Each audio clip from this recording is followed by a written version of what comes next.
In this two-part series, I'll be collecting all 54 achievements of Baldur 3. You'll see the highs and the lows the game has to offer, and if you're insane enough to try this yourself, hopefully you'll find this a little bit helpful.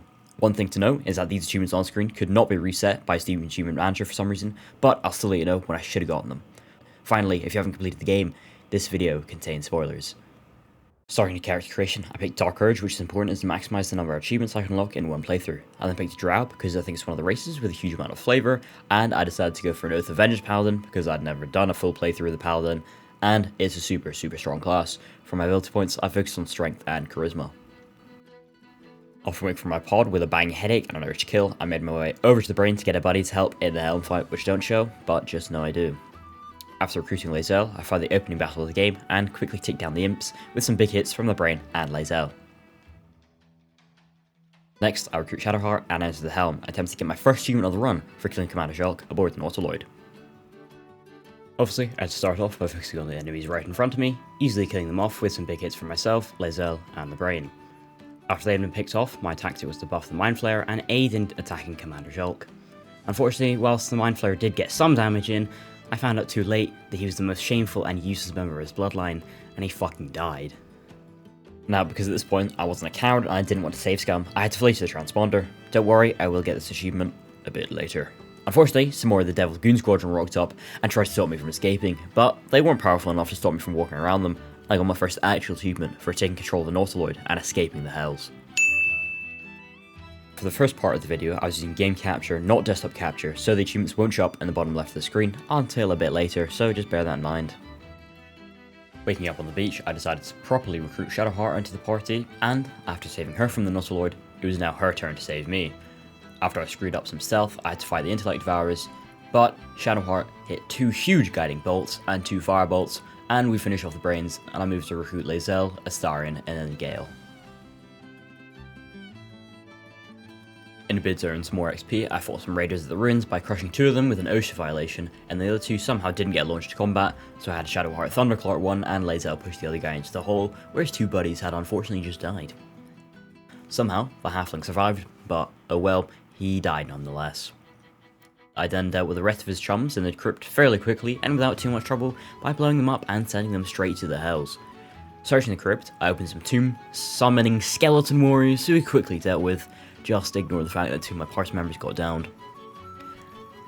Opening the sarcophagus, I find my favourite NPC in the entire game come out from his slumber looking like an absolute badass. Withers is just so cool. He's amazing. His mannerisms, his voice acting, his lore. He's just such a cool character. My god, Larian did so well with him. Anyway, we've gone from that tangent. I went to finally save the grove from the goblin attack, and we've seen it all a million times. It's a fairly easy fight, not too important to show. What is important, however, is when I got into the grove, I went about setting up an achievement for later by saving Sazza from a prison, who I'll then need to save later at the goblin camp, and then finally at Moonrise. Sounds easy and impossible to screw up, and I will definitely not accidentally block the achievement by doing something stupid and not realising until Act 2! Yeah, that's what we call subtle foreshadowing. After bringing Sazza out of prison, I led her out of the Druid Grove through a secret underground passage, and she said she would lead me to the Goblin Camp and put in a good word for me. Obviously, she would never lie to me and betray me, but whilst following her, I found Edwin and his goons of the Absolute, who, because I'm a true soul, I ordered to kill the owlbear, which is necessary for an achievement later down the line. The other half of the achievement, the best boy Scratch, was found, and I let him sniff me so he could make his way back to my camp. Moving into the Blighted Village, some goblins attempted to ambush me, but because I'm a drow, they didn't realise I was chill like that, and let me go. I then lockpicked a big wooden door, which led me to destroy a wall, giving me entrance to a cave. I decided to go for a long rest to ensure I could take any fights that came up, and a tiefling bard from the Druid camp asked to join me, which, of course, because I'm such a cool guy, I let her, I obliged. But, unfortunately for her, she slipped and fell, and now her innards are all over the floor, and she's in the middle of a satanic ritual. But for some reason, nobody in my party really cared that much, so, you know, we move on. After travelling back to the cave, I fought some spiders and some other freaks of nature. I mean, what the hell are the Ettercaps? They're absolutely disgusting. Oh my, I don't know what they are, but get them away from me. Anyway, I went about setting up my next achievement. The best strat I found is, if the eggs are already fried, then they can't birth teleporting spider sperm. So, I thunderwaved those spawns of Satan, and then shot them with some arrows. With the matriarch's eggs all gone, all that's left is to kill the supporting spiders. Not too much of a hassle, and for this fight, if you get the matriarch on her web bridges and then destroy them, she takes a huge amount of fall damage, and she'll just keep going on her web bridges, and if you just keep hitting the web bridges, she'll take more fall damage, and then eventually you can just finish her off, and that is an easy achievement. Obviously, that should be my third achievement, but I kind of got annoyed that I didn't actually get the Commander Jolk achievement, so I kind of made a second run and did it anyway.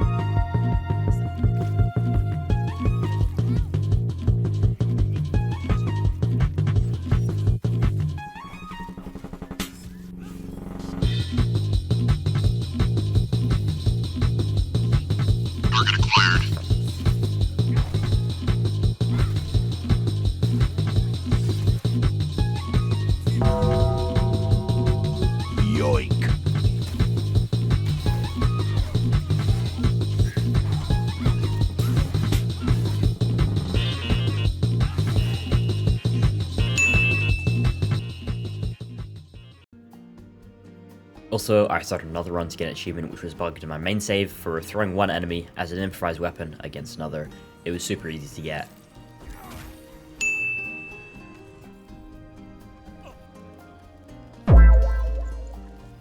Shit. Anyway, after another long rest, a Starin gave me a cheeky nibble, giving me yet another achievement. Soon after this, I entered some Necromancer's goon lair and find his poor neglected servant, which earns me another achievement. Continuing on with the grind, I read a Fist's Thoughts, and that gets me another achievement. And after shimmying some things in my party's inventory, I'm then prompted to consume parasites, garnering me another achievement. We're not even 10 minutes into the video, and this is so repetitive already. Anyway, going back to the Goblin camp, I relieve Priestess Gut from her mortal shell, and whilst entering her dungeon, her ogre gets a little bit unhappy, and I'm forced to put it to sleep. Yes, sleep, that's what it does. At the bottom of the dungeons is an entrance to the Underdark, and it took me 8 attempts to pick that bloody lock. How in the world did it take me 8 attempts? That is the most unbelievable amount of unluckiness I've ever had in my entire life. That was really, really annoying, actually. Upon entering the Underdark, I then encounter some Minotaurs, which should be super easy to deal with, right? Nah, not really.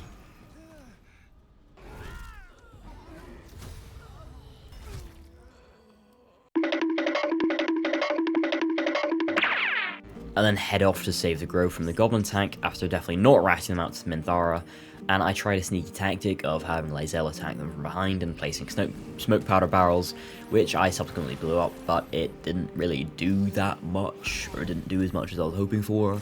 That was, a bit annoying. And I know for the saving Tieflings achievement, I have to ensure that none of the Tieflings die, but that is for the next video because I just cannot be bothered. So, for this run, using them as a bit as cannon fodder, I take out the rest of the attacking force and I knock out Minthara. Why? I don't really know, to be honest. I kind of just wanted her in my party later. I don't know whether this screwed up the Sazar achievement or something else, but we'll find out. I then make a quick stop at Auntie Ethel's, and after a close call, well, almost all my party except the goat Gale got paralyzed. I forced her to surrender and then ate her hair for some permanent strength. Moving on to the mountain pass, I take in the beautiful views of the monastery, not knowing it would be the last time it was fully intact. Anyway, I attack the Gith at the gate, so I don't have to do some weird pizzazz and can just go straight to the creche, where Vlaakith, the fraud, gave me a mission to go inside the prism, and what do you know, I'm now battling the Inquisitor. What a dickhead. After some flying form by Gale, the green bastards are taken care of, and I think at this point it's important to note the comp I'm running. So, Gale has a build centered around the magic missile ability, the spell sparkler getting him lightning charges on any damage with spell, and that stacks with the magic missile, so it's pretty huge, combined with the boots of stormy clamor and the gloves of belligerent sky, do even more damage with reverberation. And then this combined with my character having the Failure Eluve Shriek ability, and it does a metric ton of damage when using the magic missile attack. It's honestly so good. I'm probably going to be using this for my honor mode run, but we'll see when we get there. I will now demonstrate with our wonderful assistant from earlier. The base magic missile with only the gear does alright at first, only 13 damage with only 1 damage from lightning, but when I use magic missile in the Failure Eluve Shriek ability, we can see that the damage increase is fairly significant. Now, Gale's magic missile comp gets better and better during the fight as his lightning charge rate builds up.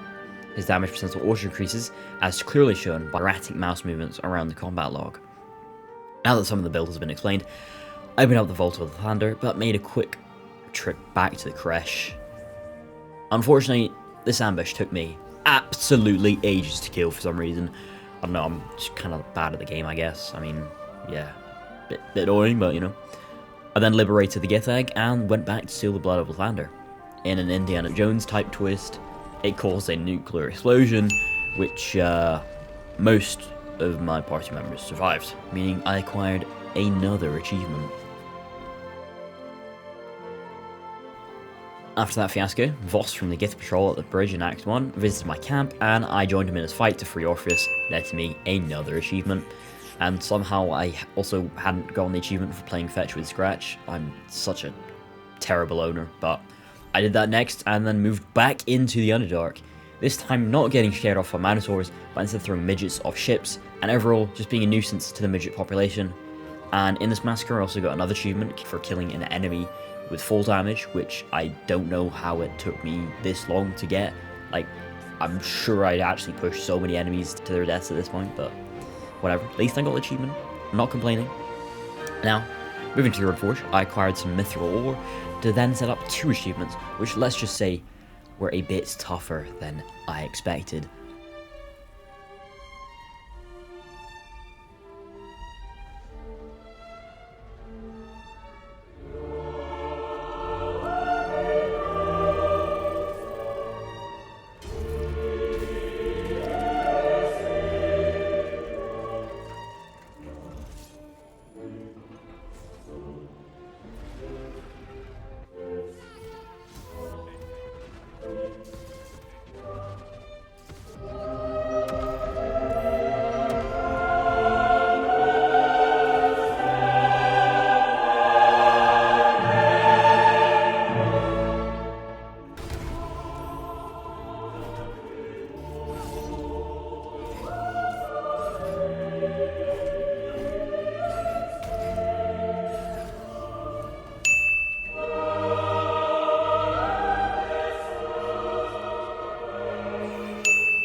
After that pain in the ass, I needed some easy achievements, so I met up with the Goons of the Absolute from before, and given Owlbear lifelong PTSD. Whilst going to the Shadowcurse lands, I got the Action Surge achievement, which, as mentioned before, couldn't be reset, so here's just footage of me doing the 5 attacks. From there, I met up with Elminster, who performed some Voodoo Chakra realignment on Gale, giving me another achievement, and immediately after, upon leaving Act 1, I got yet another achievement. I'm running out of ways to say I got another achievement. Please help me. Unfortunately, the Shadowcurse land gave birth to this weird spider freak, so I ended his suffering and took his cool lamp. Freeing the pixie within the lamp, I was then free from the Shadowcurse. Going on from that, I kill the 2 Thorms required for the achievements. Maelstrom, who you convinced to condemn his nurses to death, but you do need to attack him to get the achievement. You can't just tell him to kill himself. Once the fight starts, focus his nurses as they are required for him to perform surgery, and as long as they're dead, keep your distance with your squishy party members, and overall, it's not too hard of an achievement, as long as you can succeed the dice rolls.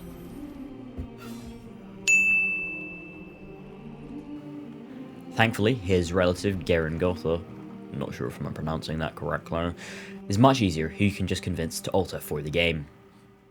God damn, I am making some amazing progress. I hope it doesn't go downhill in the Myrkul fight. Moving into Moonrise Towers, I realised my huge mistake. Saza is not there. So, yeah, looking online apparently, when I released those spiders in the goblin camp, they killed her and blocked me from the achievement, which is really annoying, but I can, you know, as with most achievements I'm missing, get them in my next video. It's just a bit annoying, but, you know, it doesn't matter. Then, Scaleritus, my butler, made another appearance telling me to kill Isabel, but I didn't want to because I wanted to get the Karlach date achievement, which I thought I needed a Dammon in Act 3, but apparently I don't, and it really confused me later, but I will still get the Slayer achievement for him later, just don't worry about that. Then cheekily defended Halsin's portal to save Sanil, and then made my way back to Moonrise Towers to save the prisoners trapped there. To be honest, I kinda hate Wilbur Bongle. He's a bit of a knob, but whatever. The achievement requires I save him, so I do. And then I set them off to the Last Light Inn. After that, I got another super easy achievement back at camp for recruiting a hireling, and then I thunderclarted Thaniel's emo personality and made my way back to the Ketheric Mausoleum. Now, of course, because I'm a master of the game, I took no damage whatsoever from the puzzle and got it first time.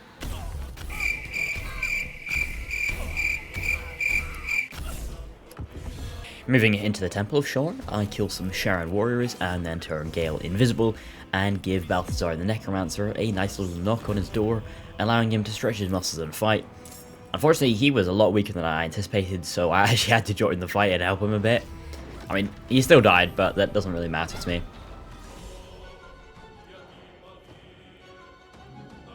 Upon completing Shara's stealth trial, I popped the ball in its socket, like some joint type shit.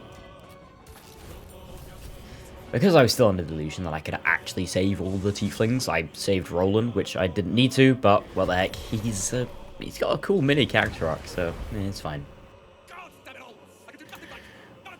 Then, I enter the Shadowfell, and I decided to save the Night Song in the hope that she would help me in the fight against Ketheric and Myrkul later. She didn't. All that's left to do after that is to attack Moonrise Towers. Our strategy going into this was to thin the ranks from the back, whilst the Harpers were focused on the front. Unfortunately, the Harpers are pretty useless, and it turned pretty much into my party against the Absolute. Anyway, I used Gale to start the combat with a big lightning bolt, not too much to write home about, other than the fact that the door of the Absolute somehow had an invisible wall that meant I couldn't actually throw anything or shoot through it, which is super weird despite the fact that it was open. I don't know. Must be using some super advanced technology called bugs or something like that. But anyway, after killing the big giant, I accidentally almost killed Jaheira somehow. Yeah, I don't really know. I was super tired at this point, so I made a few mistakes. But finally, with Gale showing his Zeus-like powers and Shadowheart finally hitting, the Moonrise battle was over, and I returned to camp for a long rest. It's here where Scaleritus has told me to kill Shadowheart, and I kindly told him to bugger off. I'll go over the Moonrise rooftop fight because it's a bit of a drag, but then I went for another long rest and I got the best achievement in the game for petting Scratch and the owlbear cub. After all that, it was time to jump into the thick of it. Again, because I thought I could still get the saving all chieflings achievement, I saved Zevlor from becoming Mind Flayer, and even if it wasn't helping with the achievement, it was still XP, so I can't complain too much. But I can't delay it any longer. It was time for what I found to be the toughest achievement of the run. The plan for the Myrkul fight was to free the Night Song using invisibility. Pretty easy. Then, hopefully, she actually becomes useful and can kill Light Devourers and the Mind Flayer. Once they were dealt with, either delay or outright destroy the Necromites to ensure that Myrkul couldn't consume them, and at the same time with Dirge, attack Ketheric and then Myrkul once he pops up. I'd then use Make Water with Shark to make Myrkul have a lightning vulnerability, and then I'd use lightning attacks with Luck of the Far Realms combined with Haste on Gale to make multiple attacks per turn, and boom! Easy fight, right? Super, super simple. There's no way it'll take me more than half an hour to do.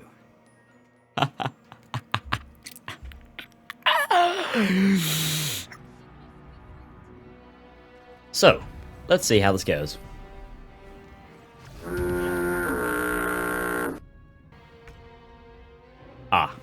Yeah, so This fight was actually kind of difficult, surprisingly enough, and I became really good friends with the F5 and F8 keys, as well as the Ulta 4 keys occasionally. Not only if I was in a bad position and knew I was going to die, but also if Myrkul consumed any necromites, which he liked to do that a lot. Fat fuck. But yeah, this took me in total around like 5 hours of recording, which obviously wasn't great. And I won't bore you with all the footage, it's mostly the same thing, just dying over and over again. I even got so desperate that I resorted to the nuclear bomb that I took from Grimforge earlier, which did almost nothing other than killing my own party members. But in the end, I came out on top.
For my endeavours, the game also rewarded me with the Bookworm achievement. How considerate of them. On my way to Baldur's Gate, I was ambushed by a Gith patrol, but clearly they had no idea what I just went through, and I stormed through them. And on to Act 3, where I watched the land become beautiful once more.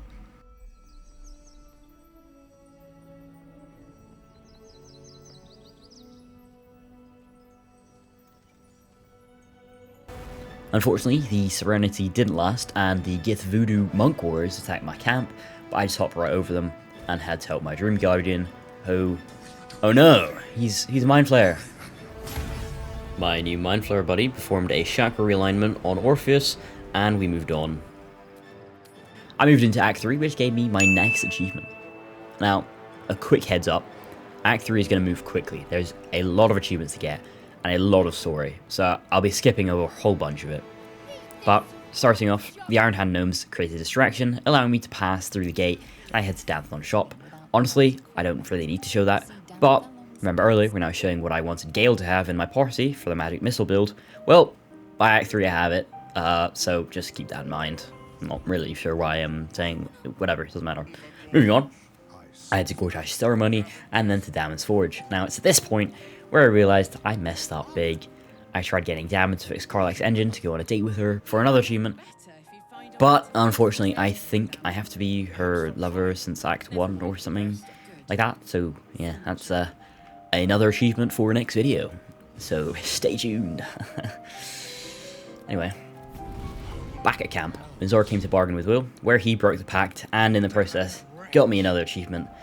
Sorry about your dad, Will, but it's a big help. And I would also just like to apologise, I'm so sorry they need to show this, but here's the Romance the Emperor achievement. Let's just forget that ever happened. And then I went to Mystic Karen and bought Night Orchids for another achievement, giving them the Shadow Heart. At this point, I was trying to get easy achievements, so here I tried getting 2 in 1, one for killing with an unarmed strike, and then purposely getting arrested and then escaping prison mere seconds later for a 2 for 1 deal. But I forgot that Astarion has tiny little twink arms, so he fucking missed and went to prison anyway. I then stepped up to the plate and absolutely pummeled the innocent civilian, and then used my charisma to avoid getting arrested. I'd still had Astarion escape prison, but yeah, anyway. Now, we move on to one of the most frustrating parts of the game for me, Not sure whether it's because I'm stupid or what, but I've always found the Baal murder plot to be super finicky. If for some reason you're watching this to try and help yourself with a 100% playthrough, then Speak with the Dead is your best friend in this. Speak with every dead body you come across in relation to the murders, and it just makes it so much easier. After speaking to the kinky dwarf, I moved to the wine festival where I put Gale on the rooftop and used Hold Monster Spell on Dolor, because I couldn't be bothered dealing with him. But it didn't really matter because he got away regardless, and I had to chase him to the clothing shop and kill him there. After stealing his collection of hands, I can finally go down to the murder tribunal and meet my grandfather, who's also my father, but I'm not related to him really. Yeah, it doesn't really make much sense, but he's cool as fuck. He's got a cool deep voice, so I'll let it slide. After killing the elephant from Adventure Time, I bathe in the broth and make Baal proud, netting me another achievement.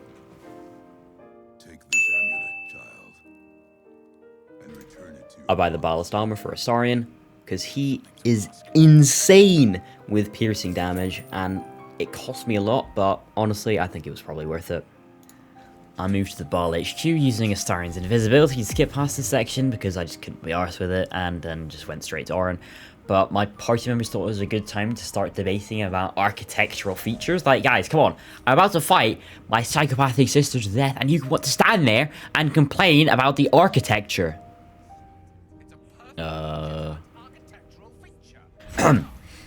Your fight was surprisingly easy, especially after I knocked her prone and then hit her with this scroll of chain lightning.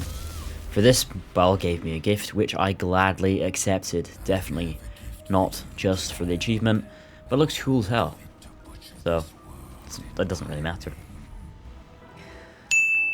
Something that caught me completely off guard was my own party members betraying me, so to ensure nobody else would ever think of doing that, I massacred them all.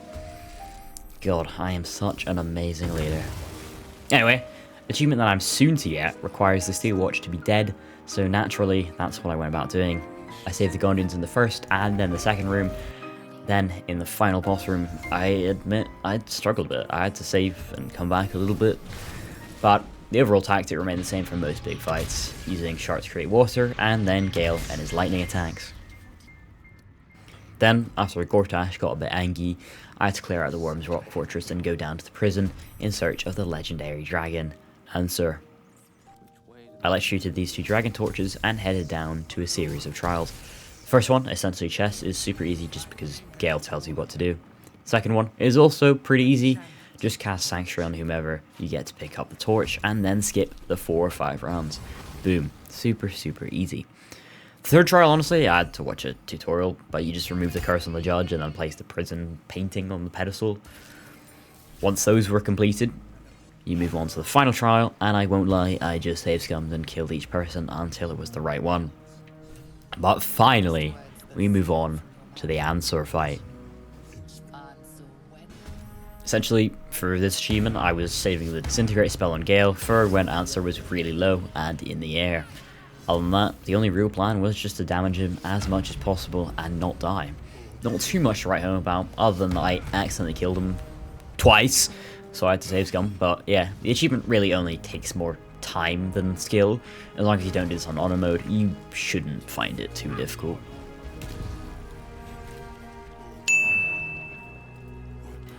Unfortunately, another achievement that takes a lot of time, well, it took a lot of time for me because I'm a bit stupid, the Gortash achievement. The traps that they're referring to are both the upstairs and the downstairs one, so I had to try the fight at least 5 times, never activating a trap upstairs, but I was just so confused because I didn't realise that the downstairs one were counted. So all I did was just lead them to the ground floor and massacre them down as they come. With the Steel Watch dead, you really only need to destroy some of the traps in the top room, and then the fight isn't that bad in itself. What makes it annoying is perhaps either my stupidity or the poor wording of the achievement, but no matter, we move on. During this fight, I got some insanely huge hits. I think the party members were just tired of this shit, so I was, to be fair, as well. But anyway, Gortash died, and that was another achievement off the list. Coming to the end of the first playthrough, I decided to get achievements that were easy, but I just hadn't gotten them for one reason or another. Now, please do not do what I did for the Baldur achievement. Please do it throughout the game. Don't leave it until last minute. It'll take so much longer than you think. Also, surprisingly, the Punch Drunk achievement gave me so much grief. Not sure what really happened, but in the end, we got it. All the achievements I can do now require me to fight the Netherbrain. So, I cleared out the cranium rats and embarked on the skiff. I get ambushed by intellect devourers, but I deal with them quickly and move to the source of the absolute.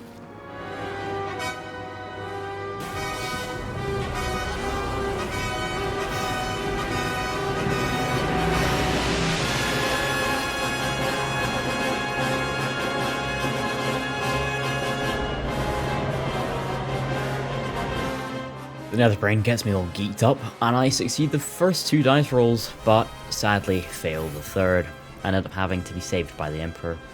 It's here where I decide to become an Illithid to save the realm, and just look at this transformation, my god, it's disgusting, ugh. The animators did an insane job with that, but regardless, I head on out of the portal and spot my next achievement up in the air, but first is the absolutely enormous battle to get to the Netherbrain stem. I won't show it, but it was bloody and it was violent and it took me too long. I just moved past the second section where I can confront the Netherbrain, so I drink all my potions and elixirs and get my party preps up, and finally we climb the Netherbrain. Can't you feel it? We're almost there. At the top of the brain, the plan was to call in as many allies as I could, using them as bait, focusing on the red dragon, and once he was dead, move to the brain itself. Honestly, I thought it would take ages to kill the dragon. I had focused him with all my party members, and just had so much health, and my attacks felt like they were only tickling for some reason. But then Gale hit the most insane chain lightning I've ever seen, and that saved my ass. It did over 200 damage, which, unbelievable, honestly. Gale is the absolute GOAT of this playthrough, and probably the next playthroughs. Luckily, a Fist Defender got up to just under 800 HP, and that meant, as an Illithid, I could use this insane ability to kill anything, as long as it was under 100 HP. Unfortunately, it can only be used once, but it's cool nonetheless. Then cast Globe of Invulnerability. Oh, no, it got blocked. Let's try that again. There we go. Then used the Nether Stones and realigned the brain's chakra, opening a portal where it could all be ended.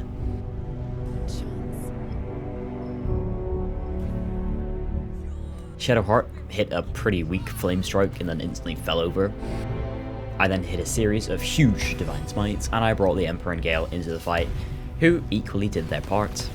Once Starn was inside, I activated Shriek on Phalar Luve and hit it with a divine smite again. Starn double crossbowed it, and Gale, with his magic missiles, got it so low, allowing me to finish it off, forcing it to surrender.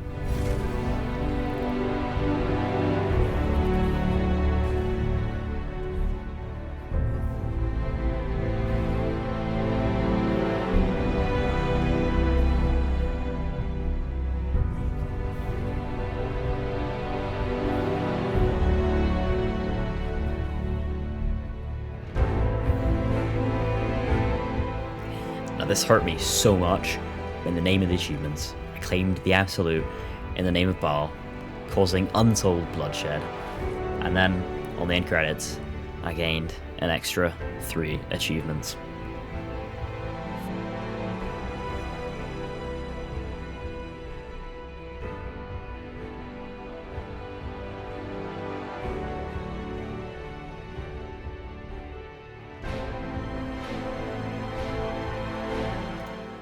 These achievements on screen were among the ones not reset by Steam Achievement Manager, but they're super easy to get, and I definitely did complete them. For the roleplayer achievement, every time you earn an inspiration point is when you progress the achievement. For the Better Rolls and Breakfast achievement, again, pretty self-explanatory, and you have to try not long resting to fail this one. And finally, the Dig for Victory achievement is again super simple, and you can get it in the first couple hours of playtime. Shovels are plentiful in Faerun. With that, I'll add them to the list, and that takes our achievement total to 41.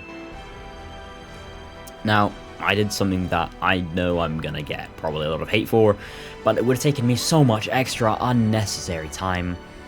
I decided to load from just before I chose to claim the Netherbrain for Baal, and I decided to then also destroy the tadpoles and the brain, which, upon the ending screen, netted me 2 more achievements. Now, if you feel cheated that I did that, then leave a comment down below telling me that I suck. That leaves these 9 achievements left, which will all be gotten in the next video, which will be a combination of 2 playthroughs, one tactician and the big honor mode. Now, I hope you all enjoyed. This was the result of months of work and a lot of effort went into it, as I hope you can tell.